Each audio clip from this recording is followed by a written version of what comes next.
I'm leaving now. I truly hope you understand. I wish you well. The moment she said it, I knew my life had split into two distinct parts. Everything that happened before that sentence, and everything that would happen after. She didn't shout, she didn't even cry. She just said it almost casually, like someone announcing they're changing their phone plan or switching jobs. It was calm, decided, and absolutely final. I had just walked in the door from work, tired, but really looking forward to having dinner with her. But there she was, sitting at the kitchen table, her hands folded neatly in front of her, her eyes steady. When I leaned in to give her a kiss, she pulled back just a little bit, and I knew right then she'd already rehearsed this whole scene in her head. "I'm leaving," she said. "I'm going to be with my boss." For a split second, I honestly thought I misheard her. My brain scrambled, trying to find any other possible meaning. Was it a joke? A weird metaphor? Anything that would make those words harmless. But then she kept talking. She explained how long it had been going on, how she felt alive again with him, how he understood her in ways she claimed I never could. She spoke without a hint of guilt, without any fear, as if my reaction was just a minor inconvenience she'd already planned for. The feeling that hit me wasn't anger, not at first. It was just this deep, hollowing emptiness. 7 years of our life together, all of it, just reduced to this cold confession delivered over a kitchen table. I asked her if she felt any remorse at all. She just shrugged and said she didn't want to live a boring life anymore. That shrug. That single, careless gesture, it flipped a switch inside of me. She packed a small bag that night. No tears, no hesitation at all. As she was leaving, she had the nerve to tell me not to be dramatic, that everyone would understand once they saw how right this was for her. The door closed, and the silence that followed was so loud it felt like a physical weight in the room. I just sat there for what felt like hours, staring at nothing. But slowly the shock started to fade, and it was replaced by a strange kind of clarity. I knew one thing for sure: I wasn't going to beg. I wasn't going to scream.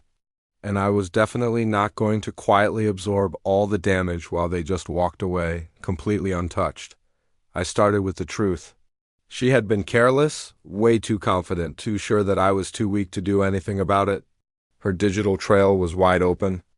Messages, emails, timelines that lined up perfectly with every single excuse she'd given me over the past year. Reading them wasn't fun, not at all, but I needed to see everything clearly. Lies really lose their power once they're dragged into the light. Next came the decisions. These weren't driven by rage, but by a cold, hard resolve. I legally and cleanly separated our finances. I documented everything. I had already spoken to a lawyer before she even realized I had moved past the shock stage.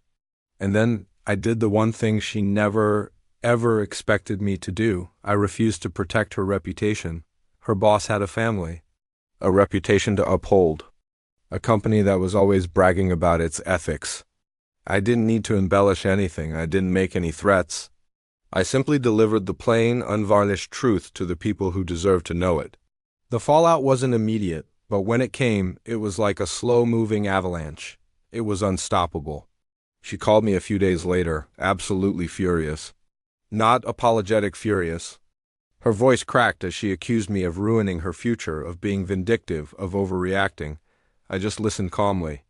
And then I reminded her that she was the one who walked out the door believing that her actions would have no consequences. Well, reality had a different opinion. Her boss distanced himself the moment things got even slightly uncomfortable. The promotion she was so excited about. It vanished into thin air. His support disappeared. The man she blew up her marriage for suddenly had complications and too much to lose. It's funny how bravery evaporates under real pressure, isn't it? When she came back a few weeks later, all that confidence was gone. It was replaced with tears, regret, and pure desperation.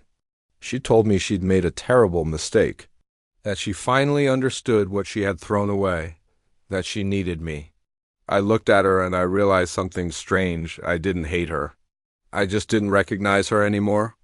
So I told her no, it wasn't for revenge. It wasn't out of pride. It was because trust doesn't just regenerate because someone gets scared of being alone. She cried even harder then, accusing me of changing, of becoming cold, and maybe I had. But I had also become awake.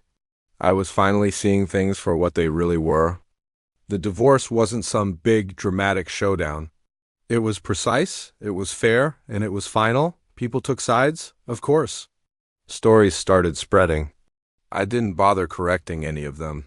The truth had already done its work. Life afterward was quieter. It was harder in some ways, for sure. But it was so much better in others. I started rebuilding my routines, rediscovering hobbies and interests I had buried just to keep the peace in our relationship. I learned what real calm feels like, the kind that isn't constantly being negotiated or fought for. Months later, I heard through the grapevine that she'd lost her job, then that she'd moved again. And after that, nothing, complete silence. And that silence, it didn't feel like victory. It just felt like closure. It was the end of a chapter and the quiet beginning of a new one, written entirely on my own terms. Thank you for listening.